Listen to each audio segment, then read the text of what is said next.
teologia, mais uma aula para a glória do nosso Senhor Deus, aonde daremos continuidade no desenvolvimento do nosso tema acerca da onipotência de Deus, um tema que nós estamos trabalhando aí já há um tempo, né?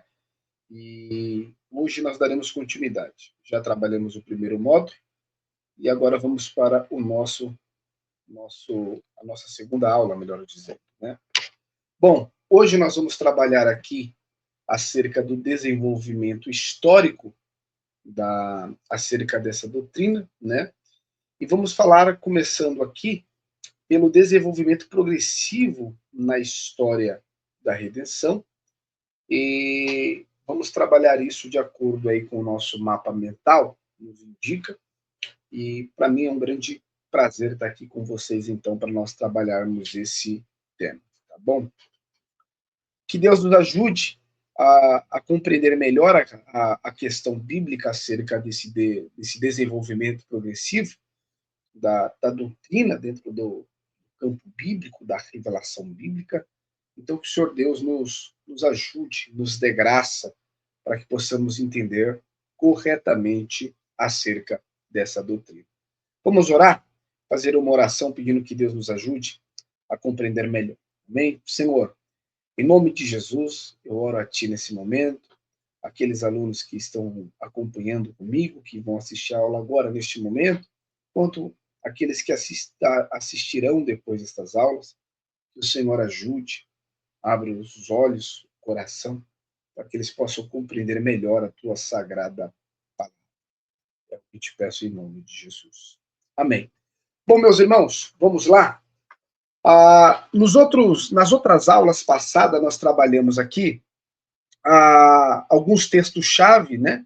Nós examinamos algumas seções de textos-chaves bíblicos, e hoje eu quero que nós vejamos, após essa análise desses textos que nós examinamos, um determinado padrão, né? É possível perceber um padrão ali na sequência daquele texto, que essa doutrina acerca da onipotência de Deus, essa doutrina ela não aparece de uma única vez, né, ou de uma vez completa, em um único lugar da Bíblia, mas ela se desenvolve progressivamente como bastante coisa aí que nós podemos estudar, né, como quase tudo que nós estudamos dentro da teologia bíblica, tá? E aqui nós vamos começar a perceber esse desenvolvimento histórico dentro da história da redenção, começando então pelo Pentateuco, como você pode acompanhar comigo aqui no nosso mapa mental. Então perceba aqui no nosso mapa mental que nós já começamos desenvolvendo a progressão acerca dessa doutrina da onipotência de Deus, né, dentro do Pentateuco. E no Pentateuco, o poder de Deus ele aparece na sua forma mais fundamental, não é mesmo? A criação do nada, ex nihilo, né? Apenas pela palavra. Isso aqui é muito interessante nós pensarmos nisso, né? Porque o texto diz da seguinte maneira: e disse Deus. E a progressão textual nos diz que toda vez que Deus diz, assim se fez. Agora perceba que esse assim se fez nos mostra uma ideia de que aquilo se faz sem luta, sem um combate contra outros deuses. E isso aqui, por si só, já era ali dentro daquele contexto do Antigo Oriente Próximo, uma afirmação muito polêmica, porque as religiões vizinhas de Israel imaginavam a criação do mundo, a criação do cosmos, como um resultado de batalhas cósmicas entre deuses rivais. Então, perceba que já existia esse pensamento que o universo é criado através de um combate entre deuses rivais, né? E nós podemos citar aqui, e pedir para você pensar conosco, acerca do Enuma Elish, né? Que é o mito babilônico da criação, e em que o deus Marduk, ele precisava vencer em combate a deusa do caos ali, né, Tiamat. E então, para formar ali o mundo, né, com os pedaços do cadáver da sua adversária, né? Agora, Perceba que o Deus de Israel não tem isso, né? Não tem essa questão de uma luta ali. O Deus de Israel, ele não luta com ninguém para criar, ele simplesmente fala. Simplesmente fala. E isso por si só já é uma afirmação teologicamente, vamos assim dizer, revolucionária sobre a natureza do poder absoluto, sem rival, sem esforço que o nosso Deus ele tem. Então o nosso Deus ele não precisou lutar com ninguém, ele disse e assim se fez. Então perceba que dentro do Pentateuco já é possível olhar esse poder de Deus que fala e a coisa acontece. Né? Deus não depende de guerrear com alguém para formar, não existe resistência, né, para concluir melhor a palavra. Deus não depende de guerrear com alguém para que algo aconteça, simplesmente acontece. Então, no Pentateuco, ali dentro dessa questão da criação, já é possível ver que Deus cria e não há resistência àquilo que Deus fala, o que nos mostra, então, a sua onipotência soberana. Quando nós olhamos agora aqui, ó, para o nosso ponto 2, né? Vamos tratar agora essa progressão, lembrando que nós estamos falando da questão da doutrina da onipotência dentro de uma progressão, uma continuidade. Nós percebemos também que dentro do Êxodo, né, e é justamente aqui no Êxodo, o poder de Deus ele se manifesta dentro da própria história. Quando você olha na questão ali das 10 pragas do Egito, na travessia do próprio Mar Vermelho, na derrota do exército mais poderoso daquela época conhecida, né?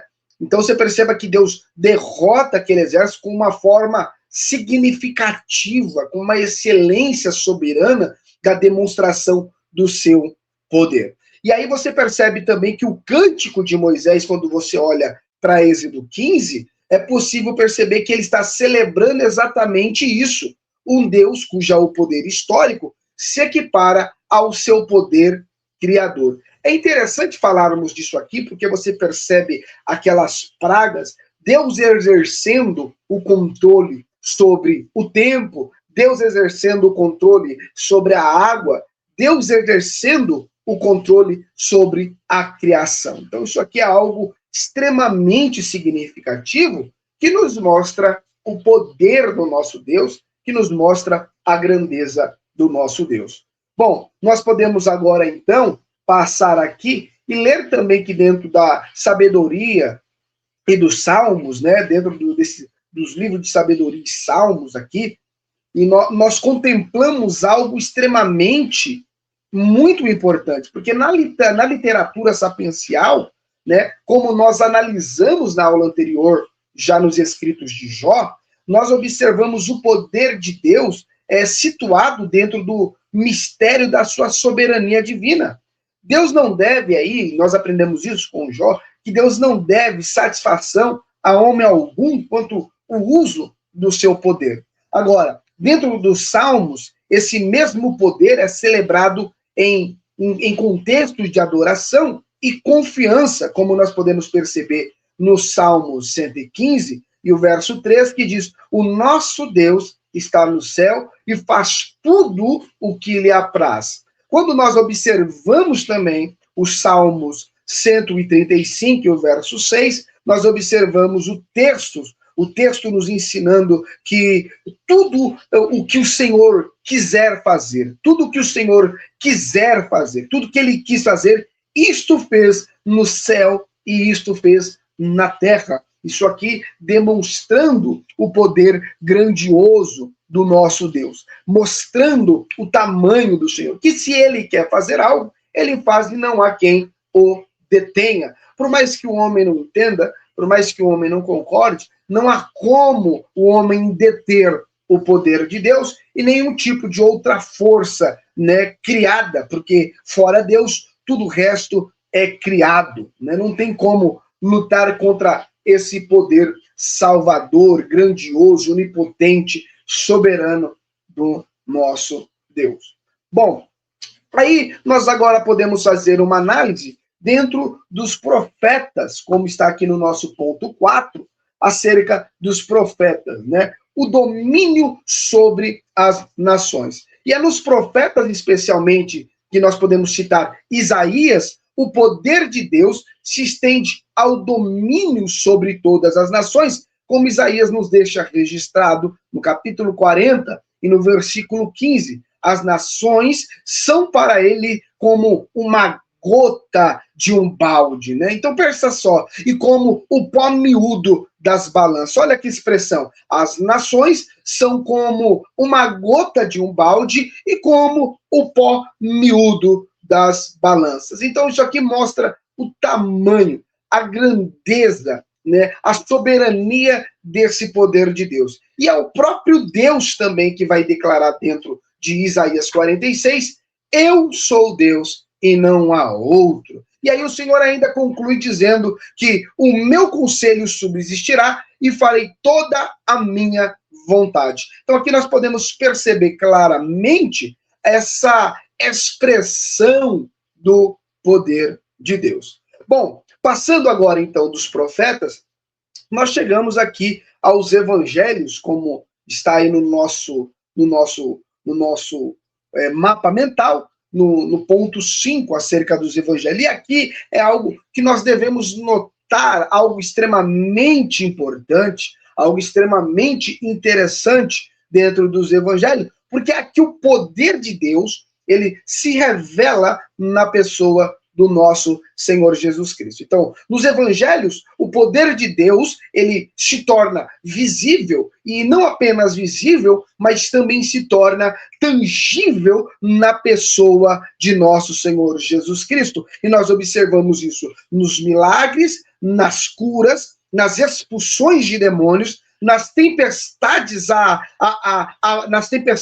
tempestade acalmada que o nosso Senhor, ele acalma, e muito também podemos analisar esse poder miraculoso na ressurreição de mortos. Então, estes milagres, meus irmãos, não são simplesmente prodígios espetaculares. E nós podemos ver isso dentro do próprio vocabulário do apóstolo João. E eles são chamados ali dentro desse vocabulário joanino, são chamados de semeia, ou seja, sinais, porque apontam para algo além de si mesmo. Revelam que em Jesus habita corporalmente, de fato e de verdade, a plenitude da divindade, como está registrado em Colossenses 2 e o versículo 9.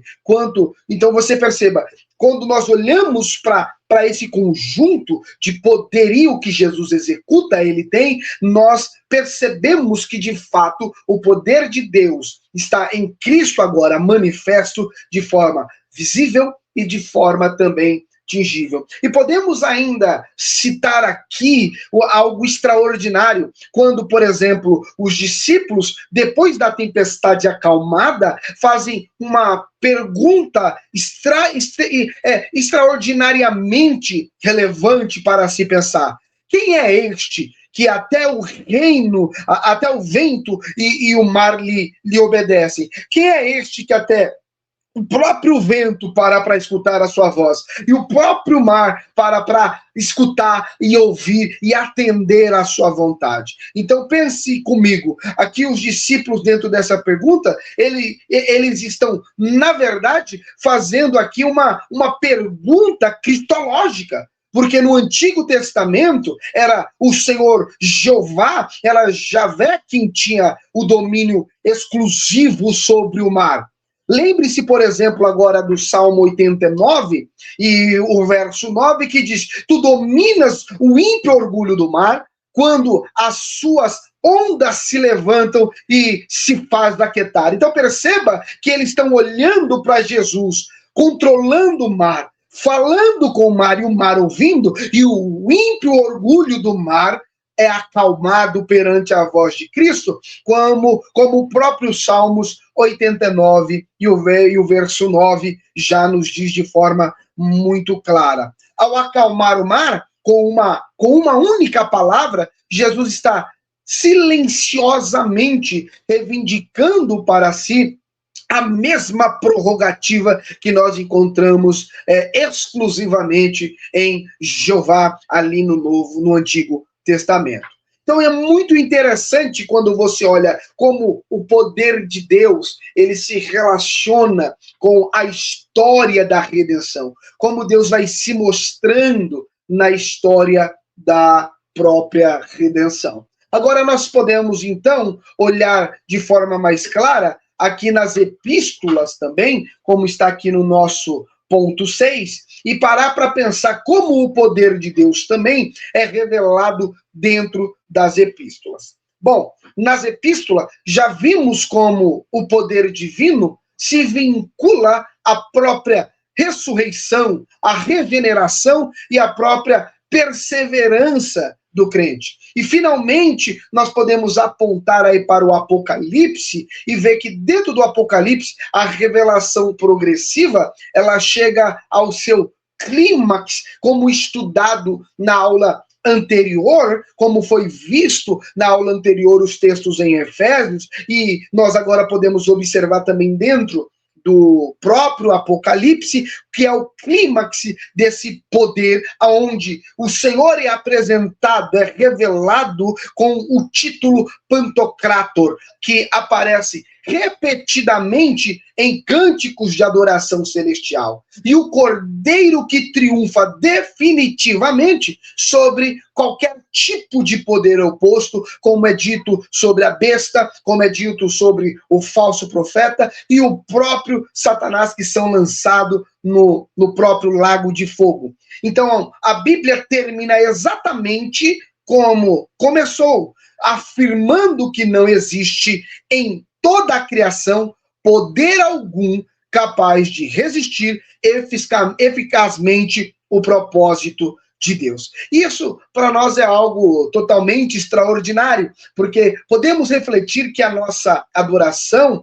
não é sobre qualquer um, é sobre um Deus poderoso. E a ideia muito interessante é entendermos que esse Deus poderoso, ele foge do raciocínio humano, ele foge da lógica humana. E como repetidamente anunciado nas aulas anteriores, nós dizemos que quando a mente humana pode dizer eu consegui decifrar Deus, esse não é o Deus das Sagradas Escrituras, esse não é o Deus da Bíblia, esse é um Deus falso, porque o Deus das Sagradas Escrituras, ele está além da sua criatura e das possíveis imaginações que suas criaturas podem ter a seu respeito. Só existe uma única maneira de compreendermos esse Deus, e é ele se revelando a nós, como a Bíblia bem nos diz, bem nos apresenta, que agora nos últimos dias, como registra o escritor aos Hebreus, ele se revelou na pessoa do seu Filho Jesus Cristo. Mas, diante de todo esse panorama, diante de todo esse contexto que estamos estudando acerca da progressão, eu quero agora que você parem comigo por um instante e olhe para esse panorama completo. Olhe para este arco completo. Nós podemos ver do Gênesis ao Apocalipse. E reparem que existe uma espécie de arco narrativo de Gênesis até mesmo ao Apocalipse. A Bíblia começa com Deus criando todas as coisas por sua palavra onipotente, e você observe que ele cria isso sem esforço e sem rival, e termina com esse mesmo Deus, através do Cordeiro, consumando definitivamente essa mesma obra, eliminando para sempre todo o poder suposto, né, e oposto ao seu governo. Então, entre esses dois polos, cada página das Escrituras, né, entre esses dois polos, cada página das Escrituras, e você pode acompanhar aqui no nosso mapa mental, você vai perceber que algo interessante acontece, algo interessante é nos apresentado, né? Então, entre esses dois polos, cada página das Escrituras nos ensina a confiar no mesmo poder, no deserto, no exílio, na cruz, na igreja perseguida. Esse é o Deus que nós servimos, esse é o Deus que nós louvamos, esse é o Deus que vocês, meus amados irmãos, podem apresentar aos seus amados irmãos, aos seus colegas, aos seus familiares, pregando e ensinando acerca do Evangelho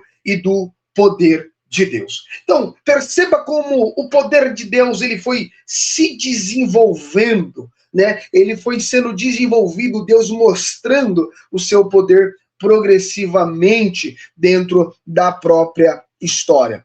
Bom, agora, dito isso, nós podemos então passar a um outro ponto, que é como houve essa formulação sistemática e qual é a relação deste atributo, a onipotência, com os demais atributos de Deus.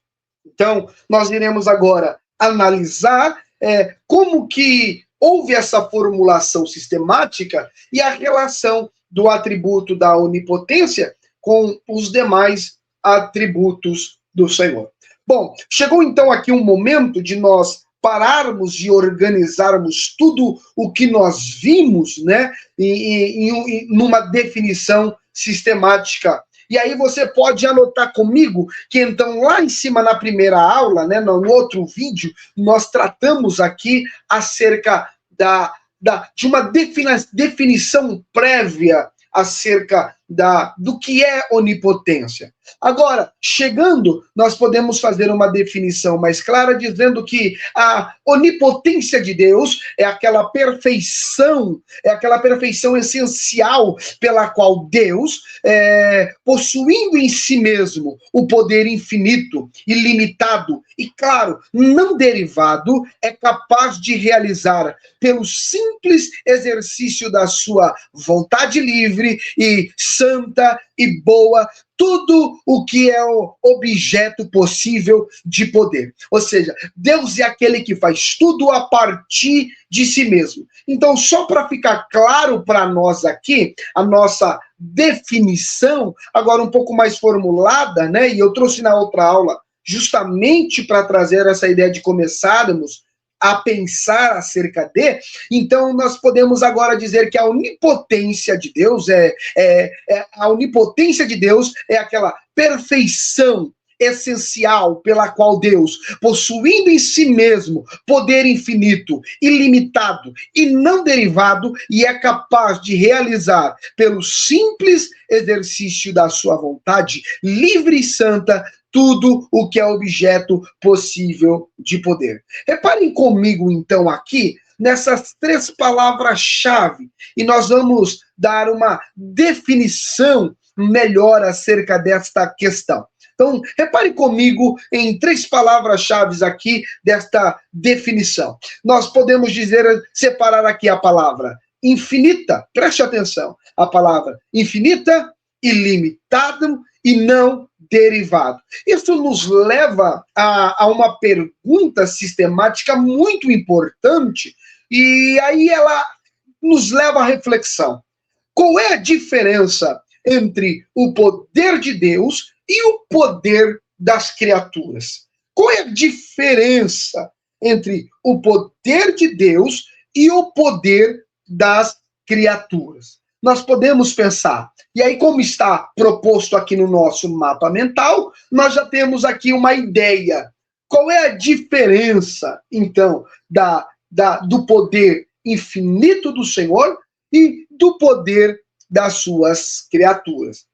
Bom, primeiro, quanto à origem, todo o poder humano eu preciso deixar isso aqui muito claro para vocês, que todo o poder humano, não existe poder humano que não seja derivado. Com isso eu digo, todo o poder humano é derivado. E o que eu quero dizer por derivado? Todo o poder que o homem tem é, de alguma forma, recebido, cultivado e dependente de circunstância. Entenda bem o que eu estou dizendo. Todo poder humano é derivado, ele é recebido, cultivado e dependente de circunstância. Agora, o poder de Deus não. O poder de Deus é essencial. Entende a diferença? O poder humano é derivado, depende de algo. O poder de Deus já não. O poder de Deus é essencial. E o que eu quero dizer como essencial? Ele não recebeu o poder de ninguém. Porque o poder é a própria essência do próprio Deus em ação. Então Deus não recebe esse poder de alguém. Esse poder é a essência do próprio Deus em ação. Como o nosso reformado, pastor reformado, o puritano Stephen Sherlock, ele nos fala, em um dos textos mais profundos que ele trouxe acerca da sistematização dessa doutrina, ele diz no seu discurso 10º acerca dos atributos de Deus, ele nos deixa da seguinte maneira escrito, e disse algo que, ele diz da seguinte maneira, disse algo que quero que vocês principalmente memorizem. Ele disse: a onipotência não é a distinta, a onipotência não é distinta da onisciência de Deus. A onipotência, preste bem atenção, a onipotência não é distinta da essência de Deus. Pelo contrário, é a sua essência onipotente. Então não há uma separação entre a onipotência e a essência. Então a onipotência não é distinta à essência de Deus. Pelo contrário, é sua essência onipotente. Ou seja, Deus não pode poder, Deus não tem poder, melhor dizendo, como quem tem uma ferramenta na sua mão. Deus é poder em sua própria natureza. Então, Deus não tem poder como alguém que se utiliza de uma ferramenta que tira da sua maleta. Não. Deus é poder. Então, Deus não tira o poder de uma maleta como uma ferramenta à parte de si, mas o poder é a si, é ele mesmo. O próprio Deus é poder. Isso é muito importante nós compreendermos. Um segundo ponto que nós precisamos destacar é a seguinte questão, quanto ao modo da operação desse poder. Então, quando nós já entendemos que o poder humano é derivado e o poder de Deus é necessário, o poder de Deus ele está em sua própria essência, o poder de Deus está dentro de si mesmo, então nós precisamos parar para pensar acerca da operação desse poder. Todo poder criatural opera com esforço, com instrumento e com resistência a vencer. É uma batalha, é uma luta, é uma labuta. Agora, o poder de Deus na criação opera sem nenhum esforço. E nós observamos isso porque Deus executa aquilo que deseja executar como objeto de seu poder, simplesmente usando o exercício da sua palavra. Apenas a palavra. Como nós podemos examinar nos Salmos 33 e o verso 9, que diz, porque ele falou e tudo se fez. Ele ordenou e tudo apareceu. Perceba, ele falou e tudo se fez. Ele ordenou e tudo apareceu. Não há resistência. No poder de Deus, não há resistência alguma. Agora, eu quero destacar aqui também um terceiro ponto, que é quanto à extensão do poder. Nós já pensamos aqui como o poder, ele surge do homem derivado, de Deus necessário, de Deus essencial. Agora, quanto à operação desse poder, o homem só consegue executar o seu poder a partir de algo, enquanto Deus opera a partir de si mesmo. O terceiro ponto é pensarmos acerca da extensão. Todo o poder humano é finito. O poder de Deus não conhece fronteira alguma, além daquelas que é imposta pela sua própria natureza santa. E nós vamos falar disso já já. Já já nós conseguimos conversar um pouco sobre isso. Mas o poder de Deus não é limitado. O poder de Deus não é barrado. Não, Deus tem poder ilimitado e infinito. Bom, agora, algo que é teologicamente muito importante é entendermos aqui uma grande questão.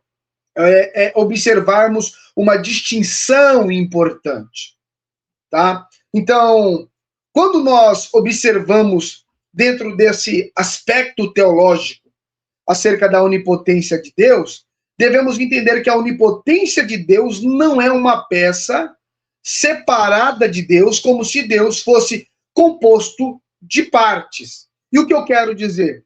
Um pedaço de sabedoria, um pedaço de poder, um pedaço de amor, e aí tudo isso é somado depois. Muito pelo contrário. A tradição cristã clássica ensina que Deus é absolutamente simples, ele não tem partes. A onipotência não é algo que Deus possui, é o próprio Deus considerado sobre o aspecto do seu poder infinito. Isso é importante. Então é importante você deixar isso, gravar isso aqui bem claro. O poder, a onipotência, não é algo que Deus possui. É o próprio Deus considerando ou considerado sobre o aspecto do seu poder infinito. E isso significa que a onipotência de Deus está profundamente conectada com todos os outros atributos que nós já estudamos. Ou seja, está conectado com a sua asteidade, porque um Deus que existe por si mesmo, sem depender de ninguém, também tem que ter um poder que não depende de ninguém. Então perceba como a onipotência de Deus, ela está ligada com a própria asteidade de Deus. Ou seja, um Deus que existe por si mesmo tem que ter poder por si mesmo a ponto de não depender ou de que este poder seja de alguma forma derivada de outro alguém. Então, isso é importante nós entendermos. A onipotência de Deus está conectada à sua imutabilidade. É importante entendermos aqui, ó, se você analisar aqui no nosso mapa mental, você vai perceber que as conexões com os atributos, a onipotência está ligada à sua imutabilidade. Preste atenção. O poder de Deus não aumenta e nem diminui com o tempo. Ele não estava menos poderoso antes de criar o mundo e nem ficará mais poderoso depois de consumar a redenção. Você percebe isso? Nós devemos entender que o Deus que a Bíblia apresenta não fica fraco. O seu poder não diminui, não se altera e nem diminui. Então, a onipotência de Deus está intrinsecamente, diretamente ligada à sua imutabilidade. Está diretamente ligada à imutabilidade de Deus. Mas não somente com a imutabilidade, quanto também com a sua eternidade. Então perceba que o poder de Deus, ele está ligado à aceidade de Deus, à imutabilidade de Deus, mas também está ligado com a sua eternidade. Pense comigo, um Deus que existe fora do tempo, que está além do tempo, não depende do tempo, não cansa e não se fadiga. O seu poder está diretamente ligado, então, à sua eternidade. Bom, então quando nós pensamos que Deus, a sua onipotente está ligada à sua aceidade, Deus existe sem depender de nada, logo o seu poder também não depende de nada.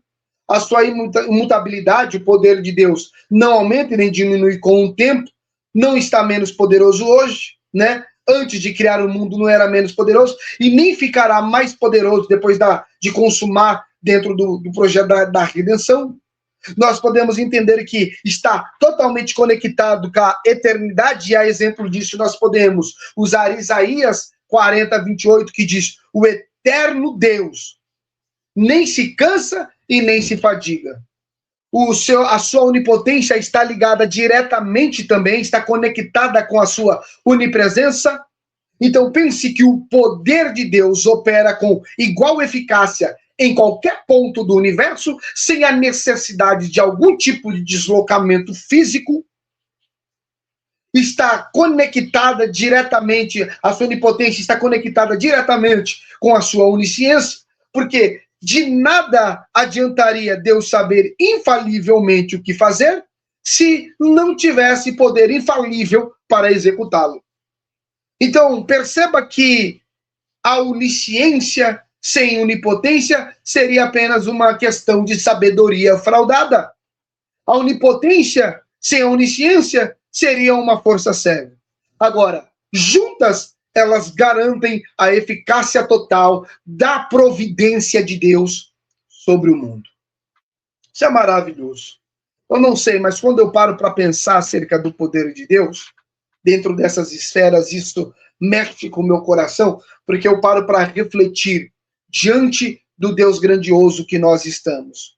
Como é bom estar diante de um Deus grandioso, um Deus excelente. Muito, muito louvado seja o Senhor. Louvado seja o Senhor todos os dias de nossa vida. Porque é extraordinário, meus irmãos. Bom, mas uma conexão que precisa ficar especialmente gravada em nós hoje é a questão da onipotência de Deus.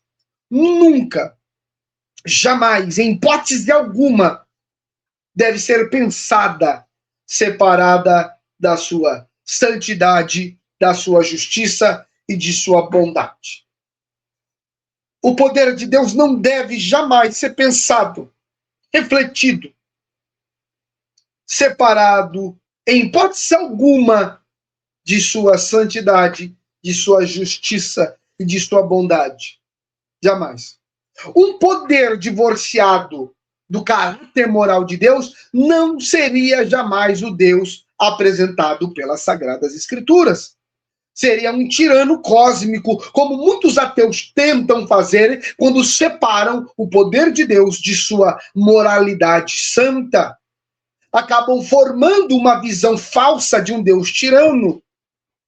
Um Deus que usa poder sobre seus caprichos egoístas e que acaba muitas vezes tendo uma caricatura aterrorizante. Mas este não é o Deus bíblico. Isso é porque alguém pega e separa o poder de Deus de seu caráter justo, santo. E este não é o Deus que as Sagradas Escrituras definitivamente nos apresentam. Não, de forma alguma. O poder que nós estamos tratando aqui dentro desta aula de teologia, o poder que nós estamos tratando hoje aqui em nosso estudo, é sempre o poder de um Pai Santo, justo e bom. É exatamente esta unidade que acaba por distinguir a doutrina cristã da onipotência de todas as concepções pagãs ou puramente filosóficas de um poder absoluto, moralmente neutro. É isso que esses homens não conseguem entender, a diferença e a grandeza desse Deus que, junto com o seu poder, opera também a sua bondade, o seu amor, a sua justiça e a sua santidade. E então eu quero, antes de seguirmos, retomar aqui aquela distinção latina que nós mencionamos agora há pouco, acerca da potência absoluta, da potência absoluta e da potência ordinata. O poder absoluto de Deus, considerado em si mesmo, e o poder de Deus, tal como ele efetivamente escolheu exercê-lo, segundo o seu bom decreto.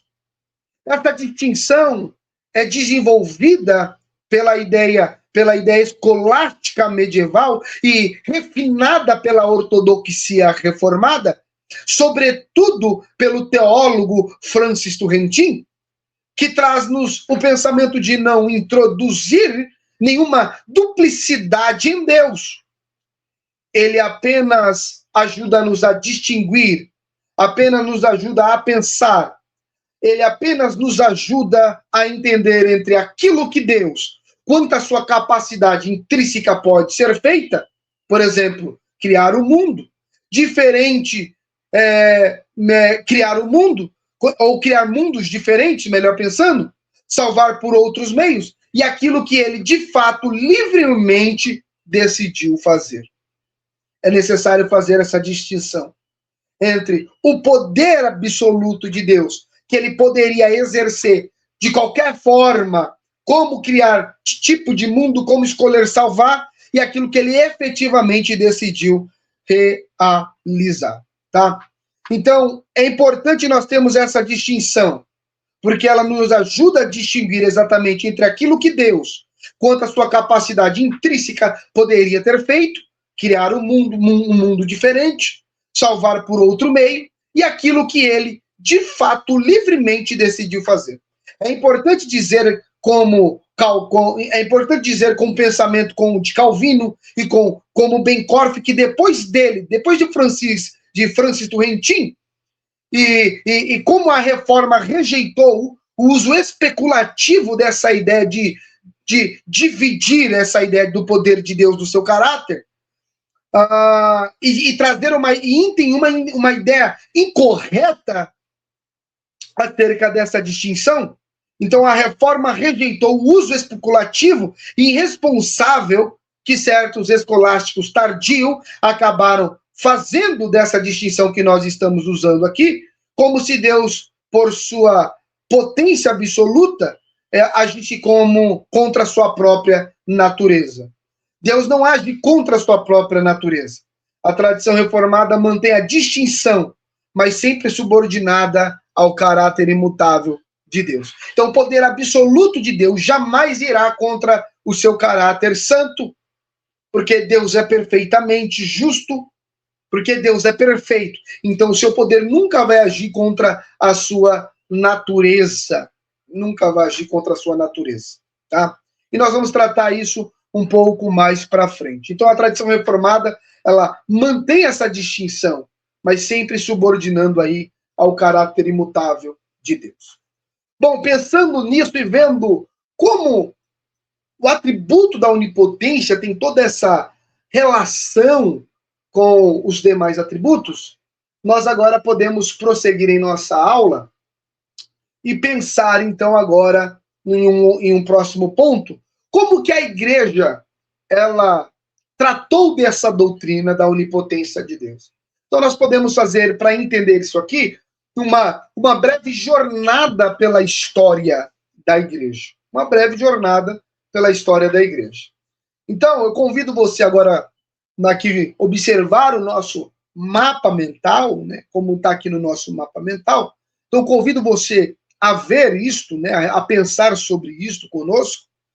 E agora, então, nós vamos fazer uma breve jornada, não exaustiva de forma alguma. E isso vocês vão poder encontrar no nosso material, nas apostilhas de forma mais detalhada, né, na apostila escrita. Você vai conseguir ver lá como de uma forma mais cautelosa, tá?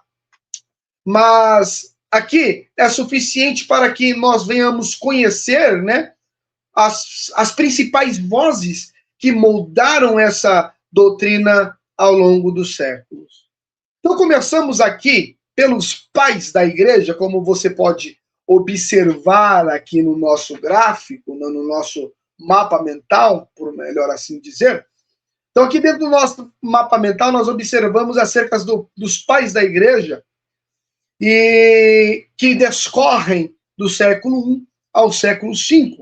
Então, começamos com os pais da igreja, no contexto, principalmente, da polêmica contra o gnosticismo, que ensinava um poder divino limitado pela existência eterna e independente de uma matéria má. Então, vamos pensar acerca deste pensamento polêmico que surge contra o gnosticismo, que buscava ensinar, então, um poder divino limitado pela existência eterna e pela independente de uma matéria má. Os primeiros teólogos, então, cristãos, precisavam defender vigorosamente a onipotência de Deus como Criador único, sem rival algum. Então, um dos pais da igreja que se põe contra a ideia deste pensamento foi justamente Agostinho de Hipona, já no início do século V, quem vai formular algo que se tornaria lá na frente uma ideia muito boa para a teologia ocidental. ele disse em um de seus manuais algo mais ou menos assim para nós podermos entender. Agostinho trabalha mais ou menos essa ideia. Deus sendo supremamente bom, Deus sendo supremamente bom, jamais permitiria que existisse mal algum em sua obra, a menos que fosse tão onipotente e tão bom que pudesse fazer bem até mesmo deste mal.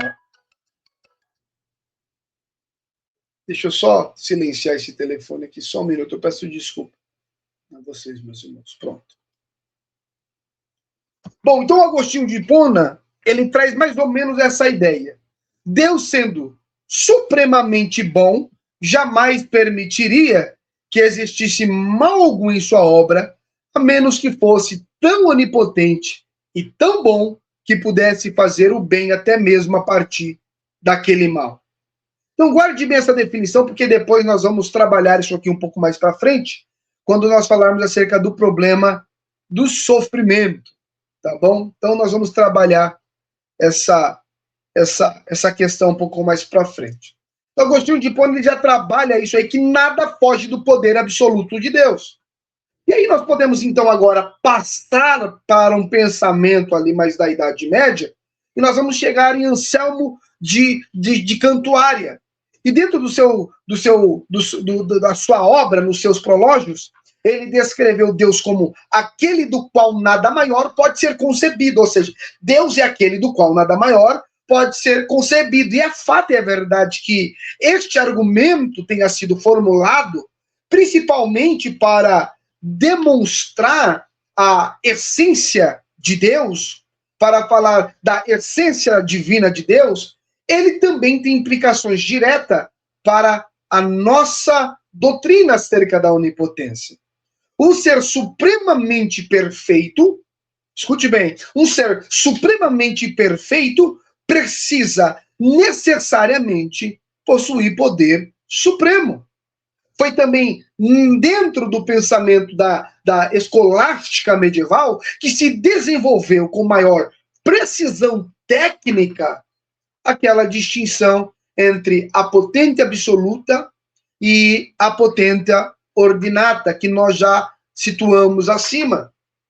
Agora, perceba que distinção que muitos teólogos, infelizmente, os teólogos nominalistas, aqueles nominalistas mais tardios, como os seguidores de Guilherme de Rockmann, desse pensador, exploraram de forma perigosa e acabaram sugerindo que Deus, por sua potente absoluta, poderia até mesmo agir de forma arbitrária, desconectada de sua própria bondade. E isso aqui, a reforma claramente rejeita essa ideia. Mas, pensando agora um pouco mais à frente, nós chegamos aqui então ao reformador, como está aí no nosso mapa, João Calvino. Bom, chegamos então aqui em Calvino, no século XVI, e Calvino trata do poder de Deus, principalmente dentro das suas institutas da religião cristã, sobretudo no capítulo 16, e ele vai dizer aí no capítulo 17 do primeiro livro, né, no capítulo 16 e capítulo 17 do primeiro livro, não como uma categoria filosófica abstrata de forma alguma, mas ligada originalmente à doutrina da providência. Então ele entende a onipotência de Deus ligada junto com a doutrina da providência. E então ele insistiu com muita veemência que Deus não é um relojoeiro divino, né? Um relojoeiro divino que monta o mecanismo do universo e depois se retira, deixando o universo funcionar sozinho com as suas leis gerais. Ele não trabalha nessa forma, ele rejeita essa ideia. Pelo contrário, na ideia de Calvino, Deus governa o céu e a terra de tal maneira que nada acontece sem o seu desígnio particular. Calvino, ele chega a chamar de merecidamente detestável a ideia especulativa de um poder de Deus desconectado de sua vontade justa e ordenada. uma crítica aqui que nós podemos observar, direta àquele uso nomalista que acabamos de mencionar, de um Deus que age até mesmo pelo poder absoluto contra o próprio caráter da sua pessoa. E o que nós explicitamente rejeitamos essa ideia. Bom, dito isso, nós podemos prosseguir e chegamos então ao período que os historiadores chamam de ortodoxia reformada. Bom, quando nós olhamos aqui aproximadamente entre 1560 a 1725, o período, talvez aí podemos dizer, de maior sistematização técnica de nossas doutrinas, ou seja, de um olhar cuidadoso, de uma descoberta sistematizada dessas doutrinas, nós então podemos observar, e eu quero destacar aqui alguns nomes, vou destacar 2 nomes aqui, e o primeiro é um dos autores que nós estamos continuamente usando aqui no nosso curso sobre a doutrina de Deus, que é Stephen Charnock, o puritano inglês do século XVII, cuja traz a ideia do discurso sobre o poder de Deus, e ele traz isso como parte como parte de sua grande obra sobre a existência dos atributos de Deus, uma obra muito importante, que permanece até os dias de hoje muito bem consolidada. E o segundo é o consenso dos historiadores da teologia puritana, e segundo o consenso, aliás, o consenso dos historiadores da teologia puritana, esse livro de Stephen é muito rico, riquíssimo, né? Mas exegeticamente muito profundo também, muito pastoral, que serve para ser aplicado para nós diretamente até os dias de hoje. Bom, então nós temos 2 teólogos que trabalharam muito bem essas ideias. O primeiro é Stephen Charnock e o segundo é um teólogo chamado Francis Turretin, que nós já viemos estudando. O teólogo genebrino da mesma época em que sistematizou também a sua obra, né, com muita precisão escolástica, a sua teologia helêntica, em uma defesa detalhada acerca da onipotência de Deus contra os socianos. Um grupo que naquele momento pensava e negava a trindade e a satisfação vicária de Cristo, que também acabavam por tender a limitar a racionalidade, tentar diminuir o poder de Deus a uma mera racionalidade. Então, esses 2 trabalhou de forma muito clara acerca do poder de Deus e de uma forma muito precisa. Mais perto de nós, quando nós olhamos, nós temos aqui os nossos teólogos, né, que já são mais contemporâneos e que trabalham essa ideia. Mais perto de nós, então, nós temos aqui no ponto 5 do nosso mapa mental, teólogos do século XIX, como Charles Hodger, que em princípio manteve a distinção entre a potente absoluta e a potência ordinata como uma ferramenta útil para distinguir entre o natural e o sobrenatural na obra de Deus. Já no século XX, nós temos 2 nomes que se destacam muito bem, que é Herman Bavinck, tem um teólogo holandês que, em sua obra magna sobre a doutrina, a dogmática reformada, ofereceu uma das exposições mais equilibradas, mais bem equilibradas, e até mesmo podemos dizer filosoficamente sofisticada acerca dessa doutrina, refutando cuidadosamente tanto os panteístas quanto também o deísmo de sua época. Vindo um pouco mais, nós temos Louis Bencorff, cuja o Manual de Teologia Sistemática ainda hoje formam pastores e professores reformados em praticamente todo o mundo, inclusive aqui no nosso instituto nós usamos muito a obra desses autores. Mais à frente, né, contemporâneo, nós temos também outros autores que nós podemos trabalhar. E como nós já falamos, já citamos, como ou em outros momentos, nós já citamos Packer, já citamos o Dr. Sproul, já citamos C. Clark Faxon e também o John Frum, que continuam, homens que continuaram defendendo enquanto vivos e outros que continuam defendendo a aplicação desta doutrina. Packer, por exemplo, ele é aquele que vai defender isso com uma ênfase devocional. Sproul, que retoma os argumentos clássicos contra o deísmo aberto, o teísmo aberto, melhor dizendo. Frum, que com uma análise filosófica rigorosa sobre a relação entre a onipotência, a casualidade e a liberdade humana, tema que nós talvez falaremos um pouco mais para frente aí numa próxima aula.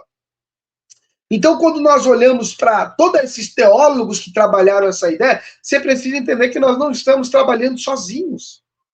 Tem alguém que trabalha, tem alguém que faz, tem alguém que age. Isso é muito importante, porque não é uma doutrina nova, inventada recentemente. Então, nós estamos observando aqui desde a progressão bíblica, a história da igreja. E aí eu quero que vocês percebam, então, algo muito importante nesta jornada histórica, que apesar de todas essas diversidades de nomes e séculos e contextos dos pais da igreja na antiguidade, passando pela escolástica medieval, desde a reforma até pela ortodoxia reformada, até os nossos teólogos contemporâneos. Então perceba como andamos, existe aqui uma impressionante continuidade de conteúdo. E isso aqui não é algo acidental. É o resultado de uma tradição que se esforça